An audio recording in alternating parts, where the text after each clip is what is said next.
Let's go ahead and call the meeting in order and begin with the pledge and an invocation. Pledge allegiance to the flag of the United States of America and to the republic for which it stands, one nation, under God, indivisible, with liberty and justice for all. And let's pray. Almighty God, we thank you as we gather for the rain that's outside, and we ask for more, that it would come gently, but that it would enrich the soil, that it would give the soil more life. And we ask that you would bless us this evening, that we could give life to the county and the direction and the pointing it and guiding it where it's going. Amen. Okay. So on the agenda, we are down to the public comment, and it was blank, so student and staff recognition. None at this time. No student and staff recognition. Minutes of the September 3rd board meeting we've received and had a chance to review them. Are there any corrections or additions to the minutes, or do we have a motion to accept them, to approve them as presented? So moved. Second. We have a motion and second to approve the minutes. Any discussion? Then all in favor, please signify by saying aye. Aye. Opposed, no. Motion passes. And now we are down to personnel. Resignations for Paula Kaufman as a substitute teacher. And you have my recommendation to approve the resignation as presented. Our superintendent's recommended approving the resignation of Paula Kaufman. Do we have a motion? So moved. And a second? Second. We have a motion and a second. Any discussion? And all in favor of approving the resignation of Paula Kaufman, please signify by saying aye. Aye. And opposed, no. Motion passes. Employment of personnel, Kenna Hedrick Champ, extracurricular before and after school reading and math tutor at Franklin Elementary. Crystal Kaufman Warner, extracurricular alternative education homebound evening program provider. Dolly Rexroad, extracurricular job exploration coordinator. Tanya Werrell, extracurricular media specialist at Franklin Elementary School. Patrick Frank, extracurricular athletic trainer at Pendleton County Middle High School. Elizabeth Rollins as an itinerant school nurse. Karen Robertson as secretary accountant at Brandywine Elementary School. Melina Parsons as bus driver for number 5317. Melissa Dahmer, substitute secretary. Natalie Chapman, substitute secretary. Melissa Malcolm, substitute secretary, and Amy Kaisemore as contract bus driver for North Fork Elementary School to Pendleton County Middle High School. You have my recommendation for employment of personnel as presented. Should I step out, Charles? Which one? Natalie. That's my daughter. Oh, yes. Can we go out on all of them? Do I need to go out too? Yeah. No, not you. You need to go out before we have any discussion or anything yet. Okay.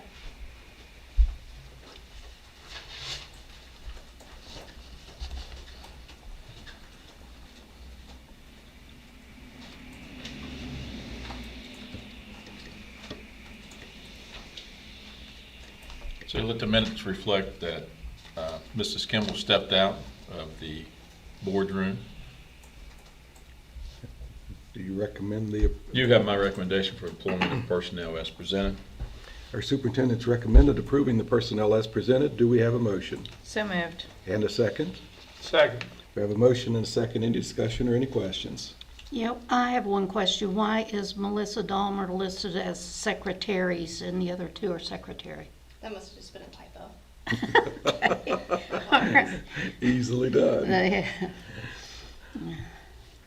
Anything else? Then all in favor of approving the employment of the personnel as presented, please signify by saying aye. Aye. And opposed, no. Motion passes. And let me go get Betty back in. You got it, JP?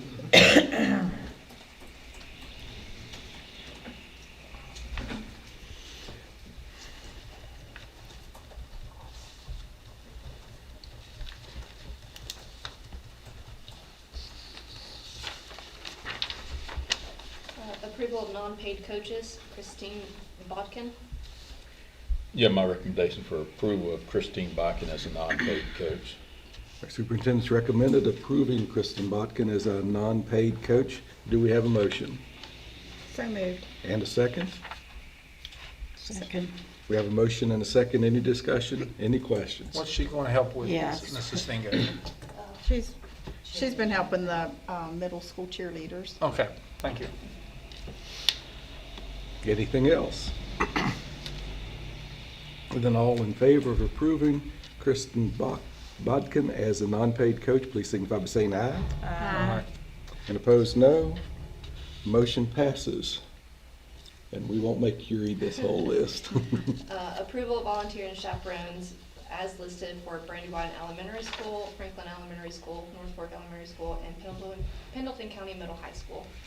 You have my recommendation for approval of volunteer and chaperones as listed. Our superintendent's recommended approval of the volunteers and chaperones is listed. Do we have a motion? So moved. And a second? Second. Katie.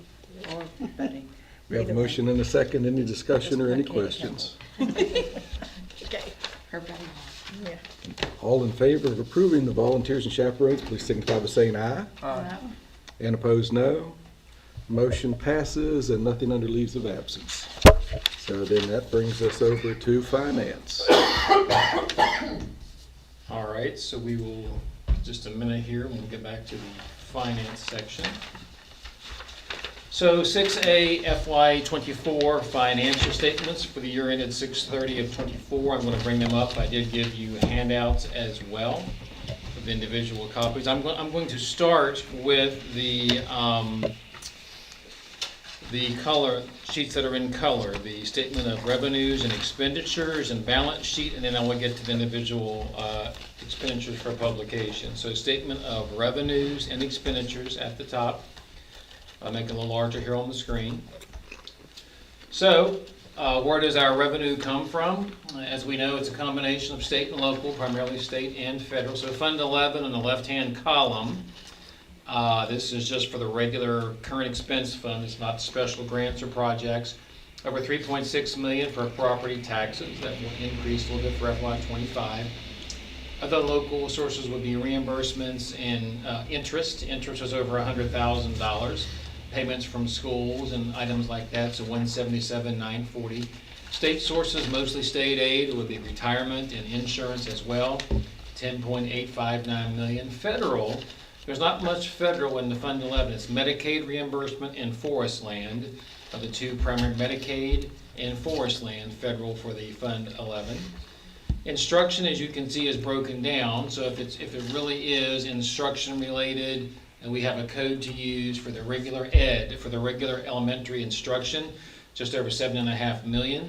If it's supporting service in terms of special education or speech or psychology, and special education itself is not broken out separately. It's either under instruction or supporting services. So $949,747. Instructional staff is closely related to supporting services.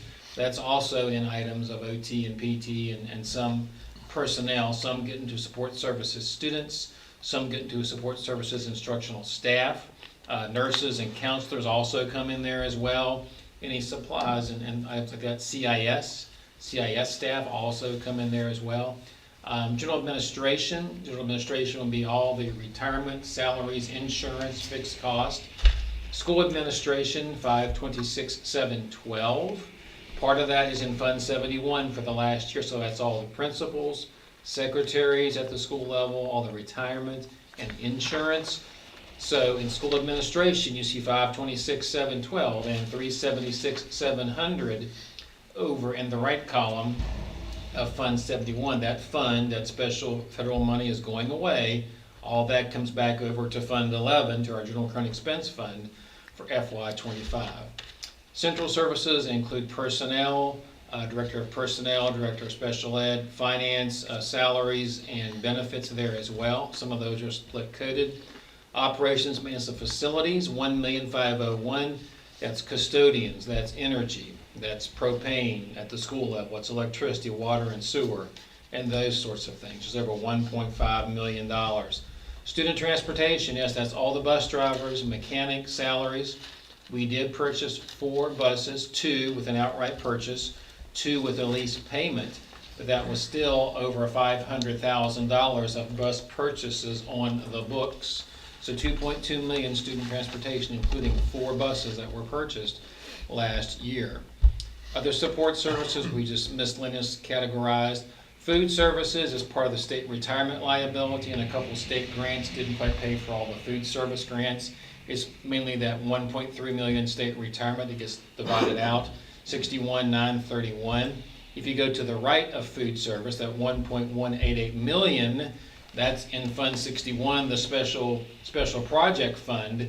That's where most all of the child nutrition program is. Just a little bit in Fund 11, almost all in Fund 61, so over 1.2 million for the food service program. Capital outlay of the improvements that we've done, some by Lance Construction over the past year at various places. Also, the security grant of over $500,000 to the right of that was paid for by security grant funds, the COPS grant that we've been paying Appalachian Signal. And so that's 103 in the general fund, 513 in the special revenue fund. It's mainly that COPS grant for security purposes.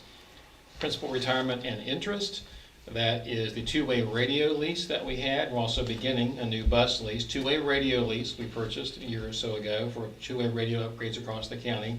The copier leases that we have for roughly 15 copiers across the county. We do have good rates on those, so $80,655 on those. So getting down to the expenditures, $14,387,690. Okay, so we have revenues and expenditures for Fund 11, excess of $539,000 for the year. Okay, but then we're going to have some transfers in, transfers out. $539,576 to the good so far. Then we sold some buses. We sold the Pendleton County Board of Education office, the old office building. That's in this year, so $136,600 for all disposal of real or personal property, and they're broken out. Proceeds from finance lease, so when we have a lease purchase of like a bus, it is proceeds from a lease. The expenditure goes up under transportation. It offsets it. We pay principal and interest over those 5 years. That will show up as an actual expense, paying the principal and interest. The first year of a finance lease, we show proceeds from lease, so the money comes from somewhere to fund it. It comes from who we borrowed it from. And then $258,450 is proceeds from lease. Transfers in are items like Fund 61, Fund 71, indirect costs, administrative costs from programs coming in.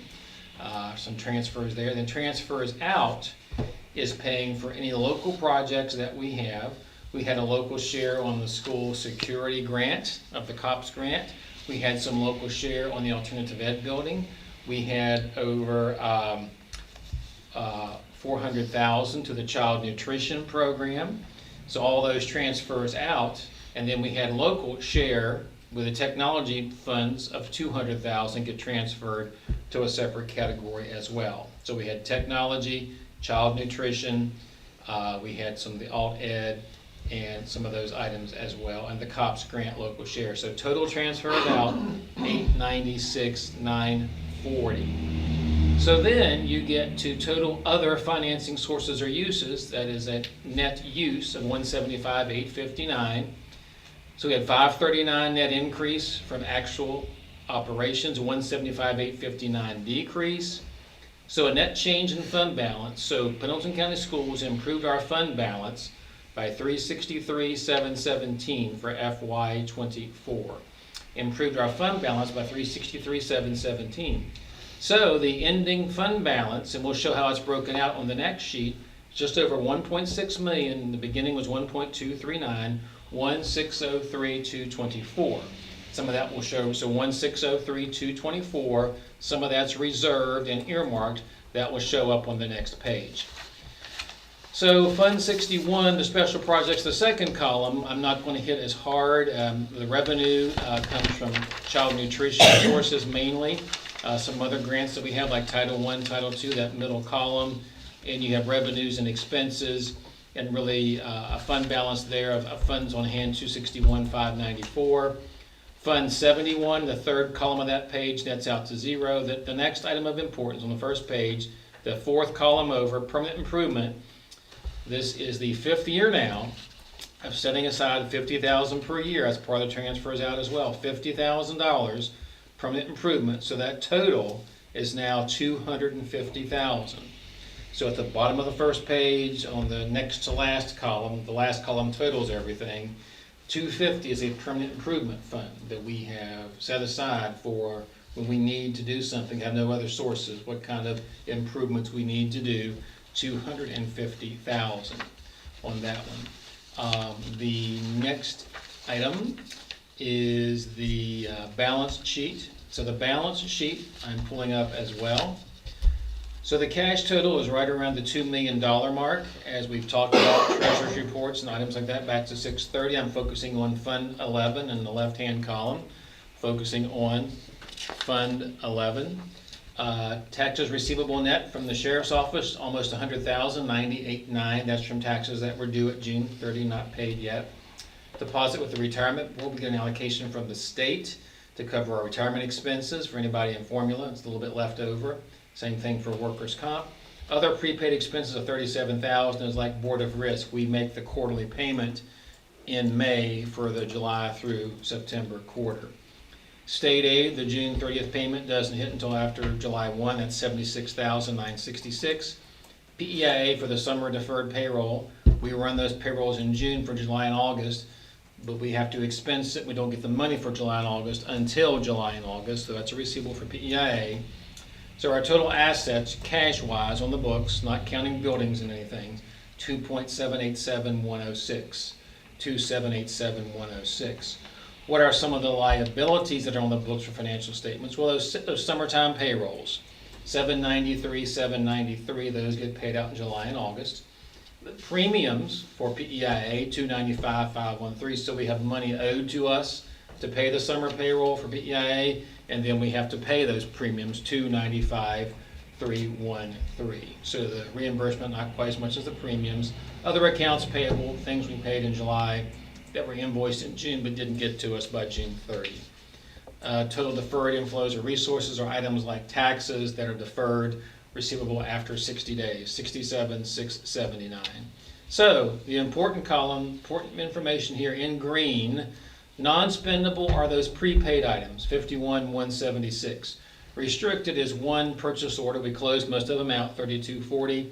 So the unassigned fund balance, 1,548,808. So 1,548,808. We've talked about trying to keep it 2 million and above. So that's good. We did exceed that. The budget for 25 is 1.2. So when we bring this over, that will enhance the FY25 budget. So we did exceed by over 300,000, as mentioned on the prior page. Now, the thing is that keeps us in check that Fund 71 funds are going away. Some of those expenses are coming back over to Fund 11. So we'd really like to break even, or certainly stay right in about that period of the 1.2 to 1.5 fund balance. And again, so a little bit more than anticipated. The budget for 25 has 1.2.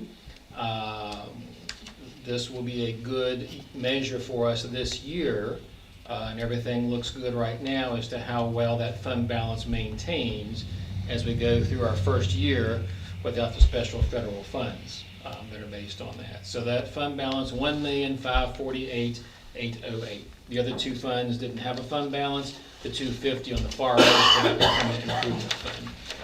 So those are the two primary statements. I am going to now go to the information I gave you. So the one supplementary schedule of expenditures. This will go in the newspaper. So these have to be sent to the state within 90 days by the end of September and approved by you, which is tonight. Don't have to be published in the paper until the end of October, 120 days. So I've talked to the time, so we'll get them into the newspaper within the next few weeks, but it's no longer the rush that it once was. So I'll do some formatting and things and get those ready for publication within the next few weeks. So due to the state by the end of September, have to be published by the end of October. So what will go in there, this summary page, it always starts with board member salaries. And of course this year, this is through June 30 of 24, we have JD and Sunny. We had Teresa up until her time of resignation, Katie for the whole year, Betty for the whole year, and then Marilyn for her time of coming in February, March time frame up until June 30. So next year for FY25, we would have the five of you sitting here right now would be on for the FY25. Superintendent is not listed by name, but that salary, including any other compensation paid, has to be listed. Other professional personnel, 6.6 million. Other service personnel, 2,543,904. Total salary expenditures, 9,304,073, so over 9.3 million. Then we get into expenditures over 250, and there has to be a list of those. The bus lease purchase is an expense on the books, but there's no vendor being paid, so I have to add a line for the bus lease purchase.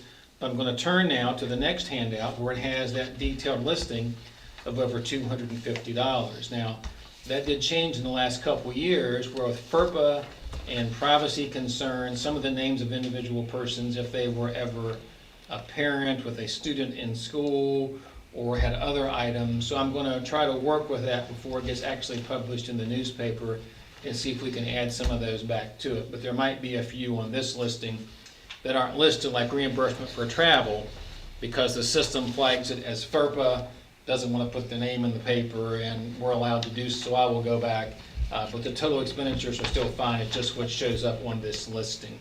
So that being said, this is the listing, and I'm starting out the top. It's alphabetical. Line 11, Appalachian Steelers and Products. We actually paid them $500,000. Comes back to that 500 and some thousand plus a couple other vendors for capital improvements. And that was a large increase from the prior 3 years of 83, 58, 114. They've had various grants for cameras and things like that, and door access over the years. But the big grant was being paid in '24, $500,000. Anything else you have questions on? Feel free to let me know. Line 29 is paid the account, purchase of the land FES. It says Bowers and Bowers Real Estate, K&K Raymond. That's how the check was made out to. That $67,000 is purchase of real estate at Franklin Elementary School. Individual schools might be payments for faculty senate, some of those. Communication care, 50 is speech contracted services. 62, Denmore and Shoal. Would be legal, pay for legal, $45,297 for the fiscal year. Just scrolling down again, if you have questions, let me know. 87 on page 3 is Gallagher, 62,310. So it moderated a bit down from 69, but up substantially from 30,000 the year before, not listed in 43. So it has basically doubled in a 4-year window from that time frame. So that E and F was just previous years? That's showing like the milk? Yes. Column E and F are previous years, so that's title right. So the 69 would be FY '23, 43, FY '22, and from memory, it was in the low 30s for FY '21. Yep, they're previous years. Okay, thank you. 91, Golden Rule signs. That's the sign in front of the high school. We had some reimbursement from the school and faculty senate of about $20,000, but that line 91 is Golden Rule signs. The employer share of dental and vision, 98 and 99, just over 70,000 total. 103, page 4 is highway motors, 127,000, a lot of repairs and maintenance with highway motors, again, 95% reimbursable. 112, internal revenue is the employer share of FICA. So it's not anything but employer share of FICA, 673,819.74. And as salaries have gone up over the years, the amount paid for FICA has gone up as well. Then again, various items alphabetically positioned. Last one, I made a note on. The next one, line 140, page 5, Mon Power. I think it's rates. I think it's a little bit of usage, but it's 309,706. Mon Power, page 140, compared to 292, compared to 265, compared to 229. So line 140, Mon Power. Neola, line 147, so the policy manual, we paid $15,000 this year, 18 the prior year, just over 30,000, but it's a brand new updated policy manual. We knew it was a big endeavor, but then those yearly costs will be much less going forward with Neola. PEIA, most of that comes to us from the state to pay for people in the formula, 164, so 1.6 million employer health insurance. That went up a lot in the last couple of years, a 10% increase and then a 25% increase, 1.6 million employer share for PEIA health insurance. For a family coverage, it's about 14 to 14.6, somewhere in that range. For employer cost, about $14,000. Other various items, including contract bus drivers, other contractors. The next note I made, 218, Southern States, that's propane and diesel. You can see the COVID years with Southern States as well, and of course part of that was also electricity was the COVID years as well. 149, 207, then 240, and then 218. So part of electricity being decreasing was the COVID years and school being out. We used to average about 240 or so for electricity, but it's over 300 now. Southern States more, feel that can depend on the propane prices per gallon. It can depend also on usage, obviously, and then diesel is the same. So 218, 675.06, Southern States Moorfield. 245 is credit card payments. Gordon Foods is over 400,000. Gordon Foods for child nutrition. Line 245 is credit card payments. We get a rebate for using the state auditor's credit card. 256, the worldwide equipment. That's checks written to worldwide equipment for the 2 buses. Then we leased, purchased 2 more.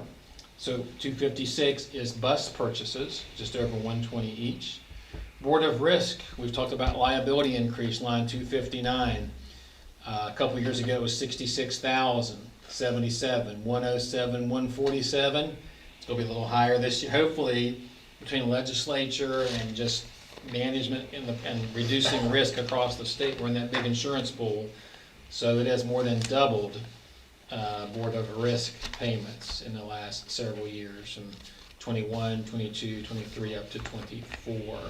Retirements, employer retirement is lines 268 through 270, and then 1,324,000 is the actual share of state. So that 271 didn't have any decimals in it, but 1,324,012 is our share of the state retirement for unfunded, which goes down from time to time, but it goes on the books as revenue, comes on the books as expense, no net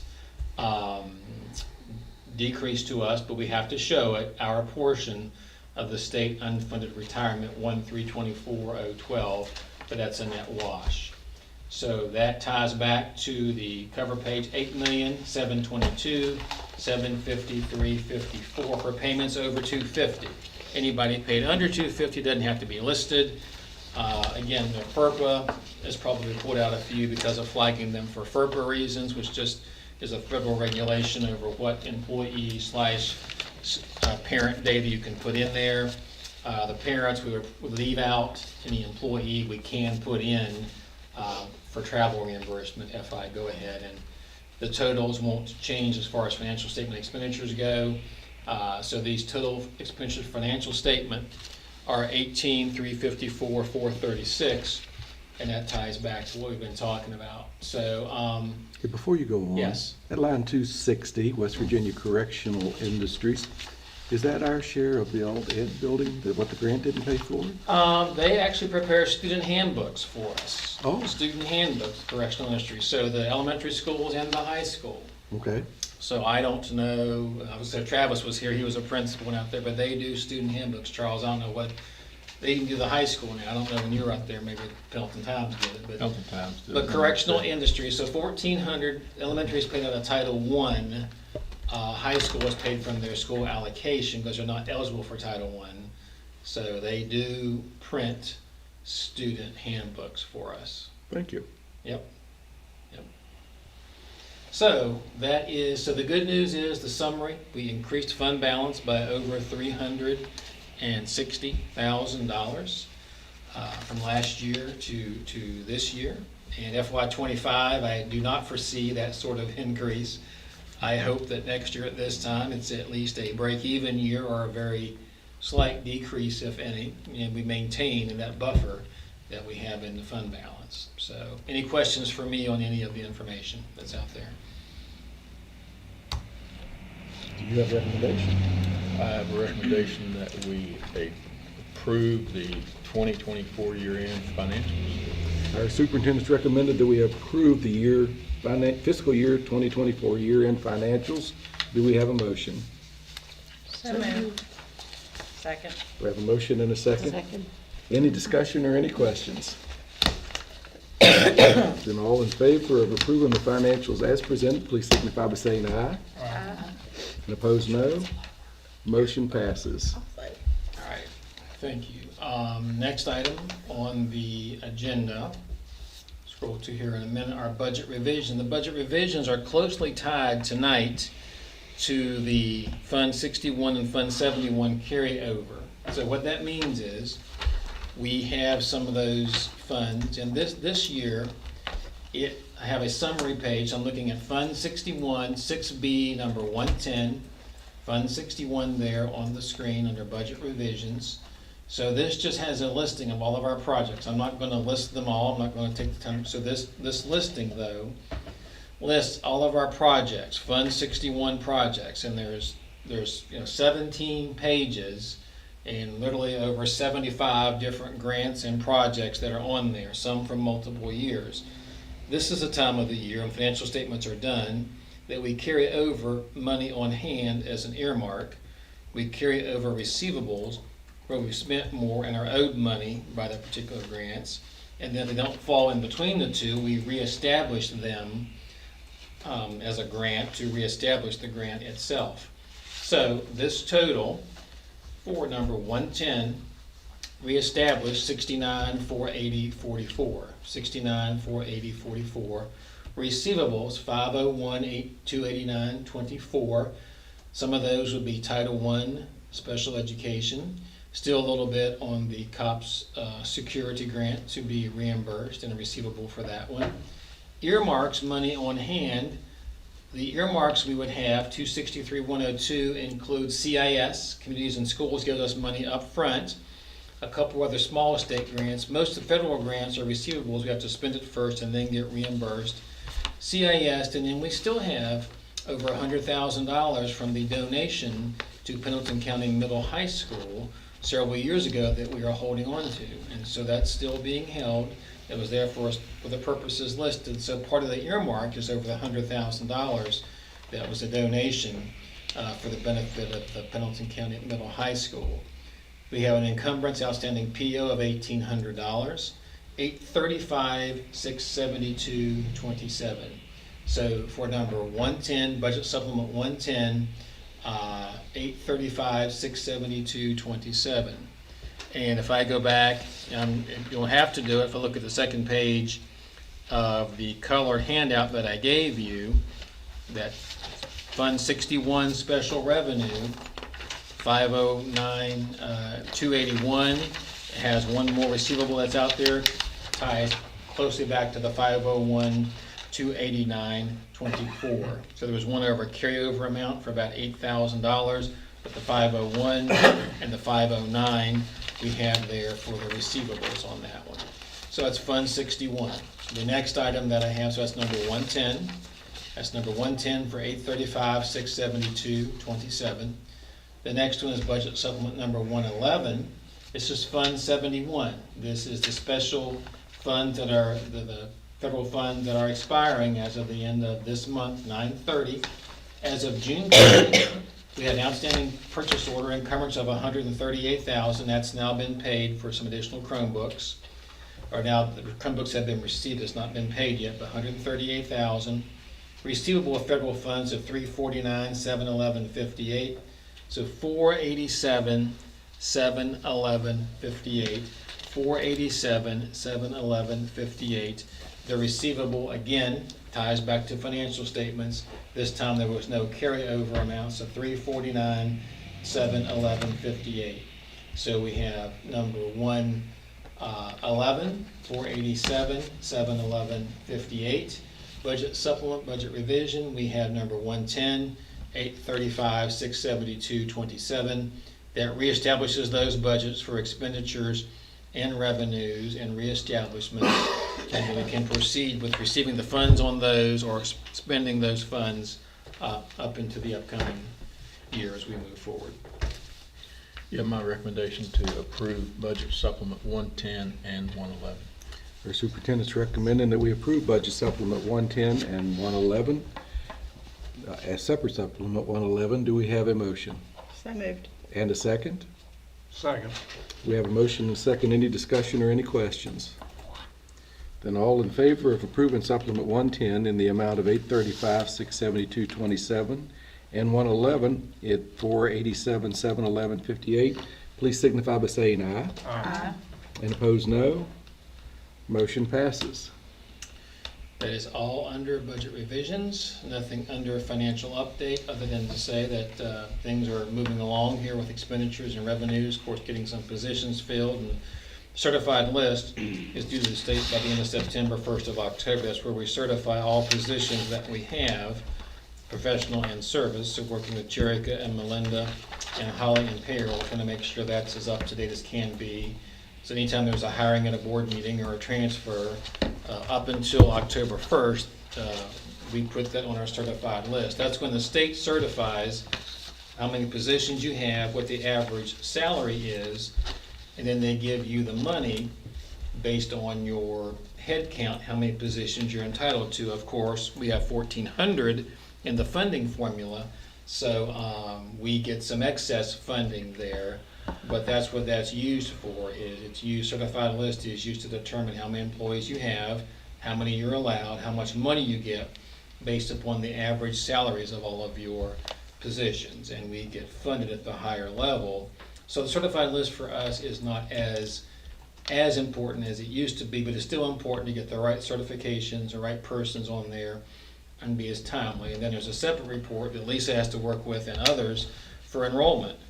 Making sure that all the students are counted by October and do the official count. Again, with our 1,400 funding, not as critical as it used to be, but for most counties, and we still want to get it right here as well for data purposes, the enrollment has to be certified. So several deadlines coming up, working through those, but that's all I have under financial update. Okay. And thank you. Any questions for JP before we move on? Then that finishes it up there, and we move to facilities update. Travis is not here, but he left me two short things. One, the alt ed building, the form is up and ready for the concrete to be poured for the front ramp. Hopefully we'll be getting the skirting and the back steps done also, and we need to reconnect some fiber out there. I think we're in the process of getting that done. The other thing is that we're in the process of working on an MIP grant to correct some things down at Franklin Elementary. We'll be looking at doing some exhaust fans and some other things down there. It'll be a process we'll apply for this spring and see if we can get, probably looking at between $400,000 and $500,000 grant if we can get it all put together and get it approved. Any questions under the facilities? What kind of problems are going on down there, Charles?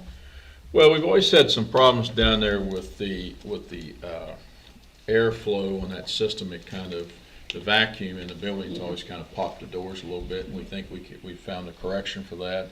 It's some expense to do that, and there's some other things that, as we built the building, some things have happened over time that we're trying to correct with the HVAC and AC. Any additional questions? I know my kids have said, and I meant to call in, the filters where they put that it's red, they said that they need to be changed, and they haven't, and maybe they have since they've told me. Probably, but I can check. Yeah, thank you. Anything else under facilities? Okay, we'll say that one's done, and there's nothing under old business, so now we move down to the new business, and we have approval of the wrestling program. Okay, as we talked about that back, I guess that was in June. Part of what's taken place since then, they have collected probably approximately half the funds needed to get started up. That's about, they've collected a little over $13,000, approximately $13,210. As they stated at that time, they have approximately 30 students interested in the program, 7 through 12. They've had some adults who might perhaps be interested in applying for coaching. they're working on some of the rest of the things, but at this point, it would be my recommendation that we would approve a wrestling program at Pelton County Middle High School. So our superintendent's recommended that we approve a wrestling program at Pendleton County Middle High. Do we have a motion? So moved. And a second? Second. We have a motion and a second. Any discussion or any questions? That 13,000, Charles, that was a total cost, and they raised. No, that's half of that. about half the total cost, but they've Okay. already raised They that. raised the yes. 13 to be half of 26 or whatever. Mhm. Yes, sir. That was for, I guess, mats and uniforms. Yes. Any other questions? Then all in favor of approving a wrestling program for Pendleton County Middle High, please signify by saying aye. And opposed, no. Motion passes. MOU for Davis and Elkins Upward Bound. So it's a program we've been involved in. Initially started this in 97, 98. We've got it and have been involved in it at Pelton County High School since the very beginning. I was principal at the time when we started this. I would recommend approval and continuation of our MOU for our Upward Bound program with Davis and Elkins College. So our superintendent has recommended that we continue with the Upward Bound program at Davis and Elkins by signing the MOU. Do we have a motion? So moved. And a second? Second. We have a motion and a second. Any discussion or any questions? It's really been beneficial for some of our kids, hasn't it? Absolutely. It has. They really focus on first-time college goers and families really get preferential Yeah. placement. Anything additional? Then all in favor of approving the MOU for the Davis and Elkins Upward Bound program, please signify by saying aye. Aye. And opposed, no. Motion passes. Attendance waivers. This is attendance waiver from full-time attendance their senior year, and I would recommend approval of AW 24-25, number 5. Our superintendent's recommending that we approve the attendance waiver, 24-25, number 5. Do we have a motion? So moved. And a second? Second. We have a motion and a second. Any discussion? Any questions?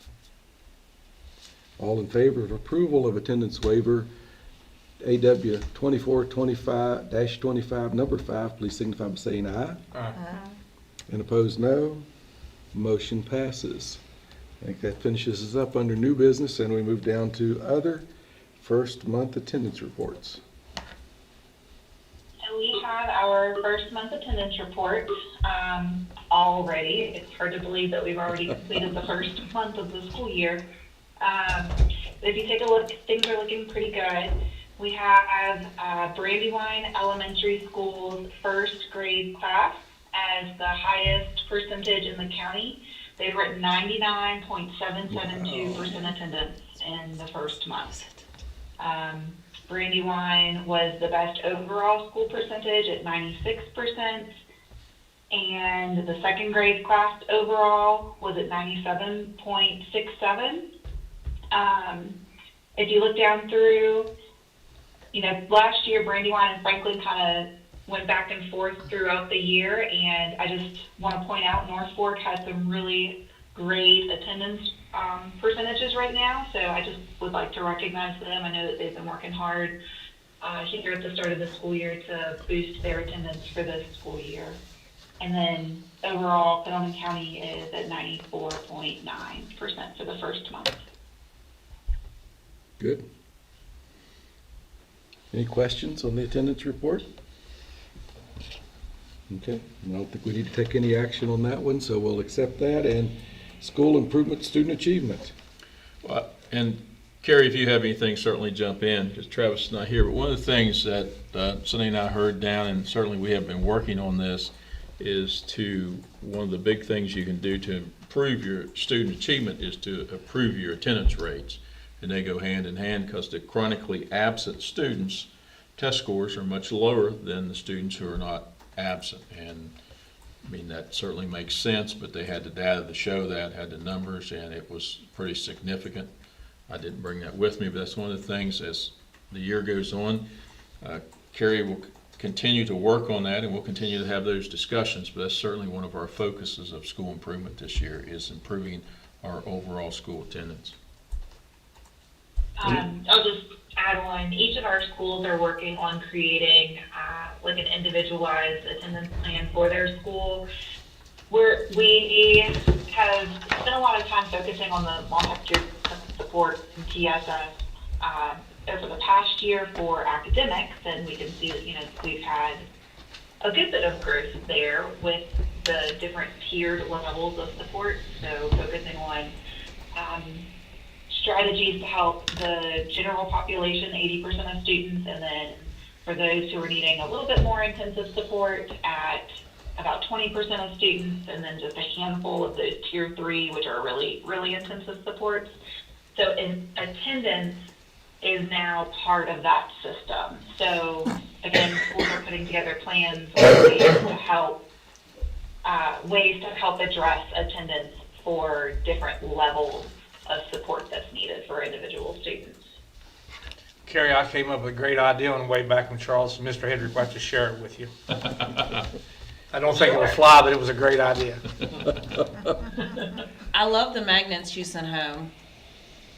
that Thank put on the you. fridge. We I were love really excited about those. And we also have started with the online attendance note reporting system. So parents can now submit their notes online. They still have the same number of notes that they did previously, you know, 5 per semester, but we have seen an increase in parent notes being submitted. So instead of just having unexcused absences, particularly at our middle high school level where they seem to lose their notes on the way to school, we're getting those in now, and we have actual reasons for why students are missing if they have to be out. Good. Anything else? Thank you. Now we move to superintendent's update. Just to touch on a couple of things. One, of course, there have been a rash of threats of violence to schools over West Virginia and Maryland and other states and Ohio. In West Virginia, we've had 44 counties receive threats last week. There has been 15 people, adults and juveniles, have been charged, and it's a felony even without the intention to carry out the threat. Both Homeland Security and the FBI are involved in investigating these threats throughout the state of West Virginia. The governor's also set up a task force to help combat this issue, and it's continuing and ongoing. I think there were less the last 2 days than what there were last week, but just to keep you updated with that. And also Treasure Mountain Festival, of course, is this week. We dismiss at 12:30 from Franklin Elementary, so we'll be dismissing early this Friday, and that's it. Okay. Any questions for the superintendent on the update? Conference and meeting update. Well, we're back to where we're going to conferences and meetings again. Yeah. JD and I have South Branch Career and Technical Center tomorrow at 8:30. This Friday, I'm meeting with the superintendents from Old Risa 8 down at Mineral County at the new Frankfort Elementary School. Then on next Wednesday, Thursday, and Friday, I'll be at Fairmont at the Association of School Administrators. The State Department will be presenting for a couple of days, and I think that's it until our next meeting on the 1st. What are they gonna do, the Epic, I mean, you guys all gonna be down there, the Epic meeting? We're going to do the Epic, I'm sorry, that's the 26th at 12 o'clock, and we will do it from out there. Not there. Guess you're not invited. No. I guess not. We're going to do it teams, so we'll do our part. Yeah. On Teams. Good luck. I gotta get with Sherry and get that K-12 email down to her too. That's gonna be a mess. Okay. Okay, so any questions on the conference and meeting update? Then our next meeting will be Tuesday, October 1st at the Brandywine Elementary School at 6 o'clock. Following, that'll be after, so the LSIC presentation will come before. Any questions on that? Where do they meet in the Brandywine School? In the library? Typically, we have met in the library. Okay. And I'll accept a motion to adjourn. So moved. And a second? Second. We have a motion and a second. Any discussion? All in favor of adjourning, please signify by saying aye. Opposed, no. Motion passes, and we are adjourned. Thank you, everybody.